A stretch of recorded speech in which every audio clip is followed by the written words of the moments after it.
it's Jess here and welcome back to my channel. Today you're seeing my face, apologies, but we are doing a haul of the goodies that I got in London. I just did a small trip for my birthday in London and yeah, I got mostly books to be honest, but I'm going to show you everything that I got and we'll talk about the books that I got and just some other things as well. This week I also have videos coming up of my plan with me and my sticker memory planner, so you can see me sort of talk about my trip there, and then I'll also be doing a little reading journal spread on my trip to London as well. So there'll be all sorts of things if you want to watch that about my London trip, about what I actually did. I think the most detail will obviously be my memory plan with me with my stickers, and then there'll be some stuff in the journaling. But yeah, so let's get into everything that I got from London. I think first I will just get out of the way this packet of Halloween lollies that I got from M&S. So these are called the Hello Scream Munch the sequel, backed by popular demand. I feel like M&S is has the feels of like an English version of Trader Joe's, because they have all of their own kind of things and they do a lot of like seasonal stuff and yeah, their own branding kind of thing. So I do enjoy M&S for that. But this is a sweet and salty mix of chocolate covered malt balls, salty pretzels, chocolate covered jelly beans, and brownie bites. And just I just like picked it up because I thought it looked really good. We haven't tried them yet because we also bought some normal stuff in, which I don't have to show you right now, but in the airport we also picked up some crispy M&Ms, because I think in Britain, but also in Australia, crispy M&Ms are like a normal product, whereas like here and I think in the States it's more like a seasonal, like limited edition. But so we haven't had crispy M&Ms in a long time, so that was great. And we also got some crunchy bars as well because we love those. But yeah, so that's just a little bit of lollies that we got. I just wanted to show you the M&M one. We also got one of their, like, they do like buckets of like brownie bites and stuff, but they had these Rocky Road bites and they were so tasty. So that was that. And then in the airport I also got this tea towel. I'll try and do some close-ups over these clips so you can see the proper design. But yeah, this is just a tea towel that was in the bookstore that was in Terminal 3 at the airport. Yeah, I just thought it was cute. I'm like, you know what, I wanted to get a new tea towel and I just didn't pick one up until I was in the airport going home. So I'm very happy about that. It looks really cute and I love all of the designs in the map, like design sketchiness. So I guess the other thing before we get into like other books and stuff is that I also went and saw 2 plays in London. I saw Dr. Strangelove, which is a new stage adaptation of the movie by Kubrick, starring Steve Coogan, and then I also saw the musical Hadestown. So I didn't get too much stuff from either of those instead of merch, but for Dr. Strangelove I did pick up the program, because you know, I feel like you need the program. And it looks really cool. They had like a whole bunch of stuff about Kubrick and about when this was done. I really enjoyed that play. It was really well done. And then we also picked up the magnet, because I love a good magnet. I mean, it's an easy merch thing, and I didn't really want like the t-shirt or the mug or anything like that, because the mugs are always so hard to take home. But yeah, happy with getting the magnet and the program to have as little keepsakes. And then for Hadestown, because I picked up the program as well, and it has all the information. I went into Hadestown not knowing anything about it except that it was a Orpheus and Eurydice retelling. So I didn't actually realize the whole musical is just songs. So this is the song list. I was like, that's a lot more songs than other musicals I've seen, because the whole thing is songs. But I like how it has information and rehearsal pictures from the show, and I really enjoyed the cast that we watched. it had that awful thing of like, I went home and I listened to the Broadway soundtrack original cast recording, and they're good, but I feel bad because the cast that I saw in the West End were so much better. But apparently, by popular demand, they will probably be releasing a West End recording. So, fingers crossed they have that, because I would like to listen to that cast again. Mostly because the Hermes is a woman from Trinidad, and she does a Caribbean accent, and it's so good. She is so good in it. So, that was the program that I got. I also picked up the tote bag. If I can unfold it. Got the tote bag here. It says Hadestown, London. And it just says way down Hadestown, way down under the ground. It has the flower design. And it's a nice wide tote bag. So you could like really put groceries in it. And it's like a pretty long handles. So it's pretty good. And then finally I got a pack of the, there were a couple of pins. And this was a pin set for Hadestown. And I'll show you in a close up.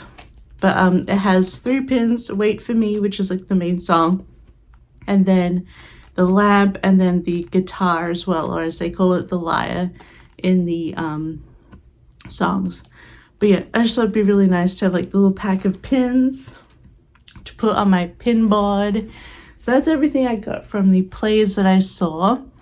I also went to the National Gallery as well as the National Portrait Gallery, and I got some things there as well. This trip was basically the 2 plays, the 2 galleries, and restaurants. So what I got from the National Portrait Gallery, first of all, I just picked up this cute little sketchbook that just says the National Portrait Gallery on it. And it's just a Sea White of Brighton sketchbook, which is an all-media acid-free cartridge paper. It's A6 size, but it's A6 landscape. And it was £5. I wanted to have a small sketchbook because I wanted to do some sketching, and I haven't obviously used it yet. But I saw this one, I'm like, it's a good size for me. I like a small sketchbook these days. And I like how it has like the little National Gallery on it, and I could put some stickers on it too to decorate. Just a simple little sketchbook, and I thought, what better place to pick one up than the gallery? I also picked up a pin from there. So the National Gallery is actually celebrating 200 years of being open. So they opened in 1824. So they had a bunch of merch for that, and I thought this pin looked really cool. They had a pin that just said the National Gallery London, with like ribbons cascading. I thought that was cool, but I like this one because it had the 1824 on it. Yeah, so really cool little pin. I thought I had to get a merch of that because, you know, I saw the gallery, it's 200th year. It's just one of those kind of like things that you get. So, and then the last thing I got at the National Gallery shop was my first of my books. So I picked up this chunky book. It is Eric Carle's Paintings in Proust, a visual companion to In Search of Lost Time. Now, if you watch my journal, 2024 reading journal setup, you saw that I did a series tracker page for In Search of Lost Time because I have started reading Proust, and one of my goals in life is to finish In Search for Lost Time. And I think next year I'm going to start picking up the next books. I have like the 2nd and 3rd book, I think, in my Audible library.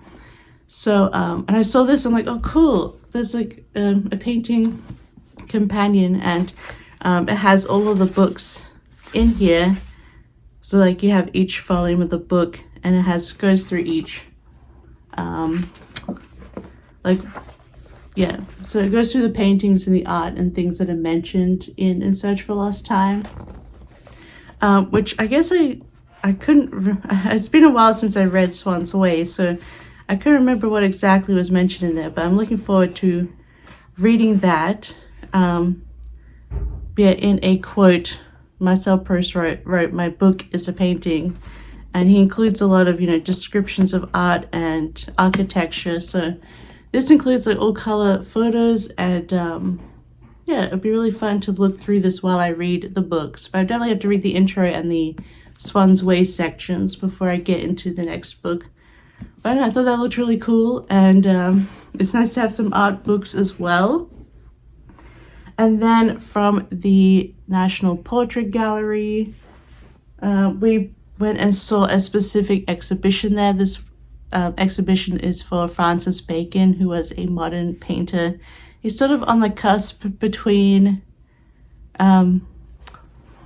he's in a weird cusp of like modern and pre-modern. He loved to do portraiture, which wasn't very popular in the modern that he was painting, like the 40s, 50s, 60s. And his paintings are very interesting. It was a very, very cool exhibition and very well done. And we just picked up a little magnet from there to include. This is one of his paintings. I think this is one of his paintings of a Pope screaming. I think it's a Pope. He painted the Pope a few times based on a few Velázquez paintings. But yeah, if you want to look up Francis Bacon, he has very cool artwork, very expressive.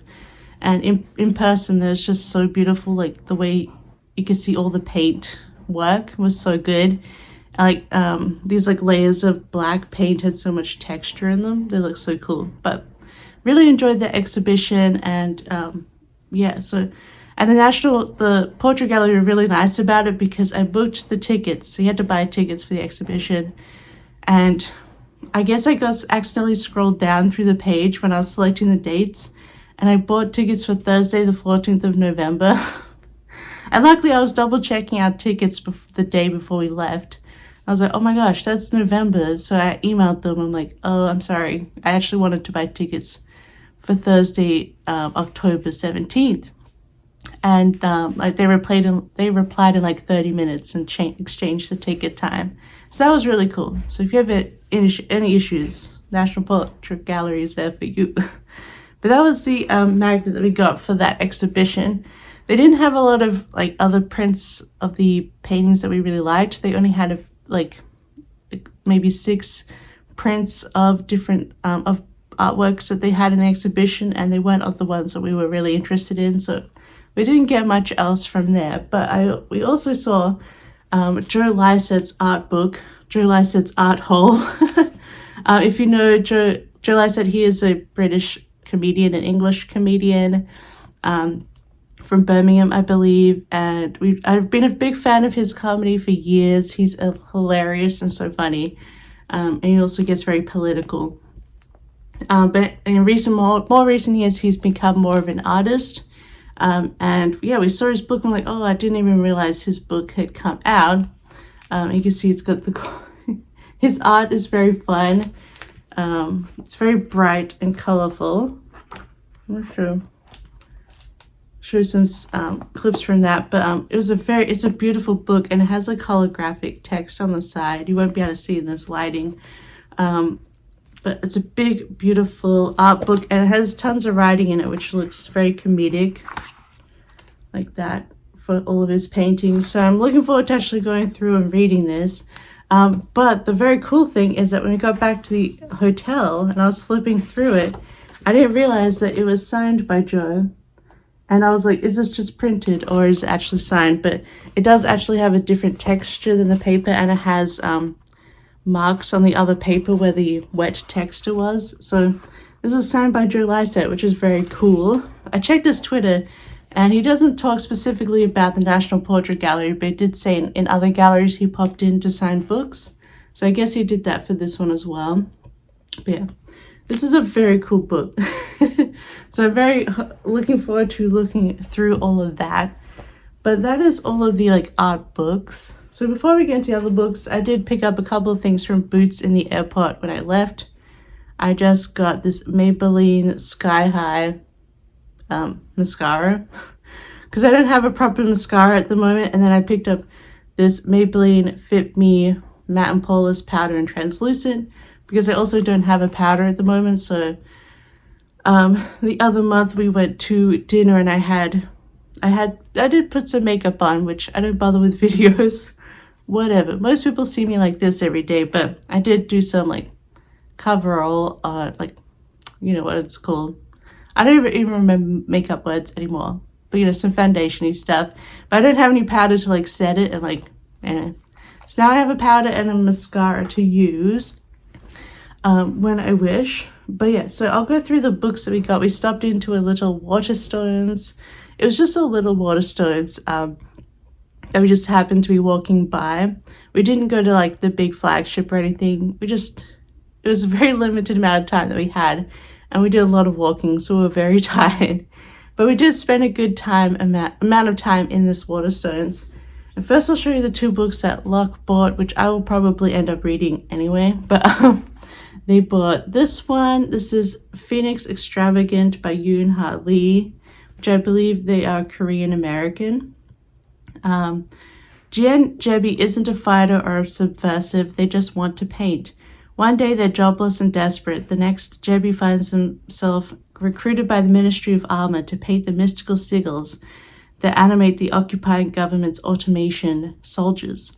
But when Jebi discovers the depths of the Rezene government's horrifying crimes and the awful source of the magical pigments they use, they find they can no longer stay out of politics. What they can do is steal Arazi, the Ministry's mighty dragon automation, and find a way to fight. So it's also a very cool little sci-fi fantasy going on here with automated dragons and artists, and it sounds really cool. Dragons Art Revolution. So it says on the back. So I'll definitely be reading that one too. That's what they picked up. They also picked up The Tatami Galaxy by Tomiko Morimi, which is a very cool cover. And this says, from one of Japan's most popular authors, an unfulfilled college student hurdles through 4 parallel realities to explore the what might have been and what should never be. So definitely fantasy, magical realism, perhaps sci-fi going on here as well. Probably sci-fi, but that looks really cool as well. So definitely have to check this one out. And then the two that I picked up, two of these were both on my TBRs, so I didn't have a copy of them yet. So this is The Adventures of Amina al-Safari by Shannon Chakraborty, and that is a pirate fantasy. Well, it says it's the Indian Ocean's most notorious female pirates, so I assume this is magical realism then. Amina al-Safari has survived backstabbing rogues, vengeful merchant princes, several husbands, and one actual demon to retire peacefully with her family to a life of piety and motherhood. But when she's offered a job no bandit could refuse, she jumps at the chance for one final adventure that will make her a legend. Yet the deeper Amina dives, the higher the stakes. There's always risk in wanting to seize one last chance of glory, and the price might be your very soul.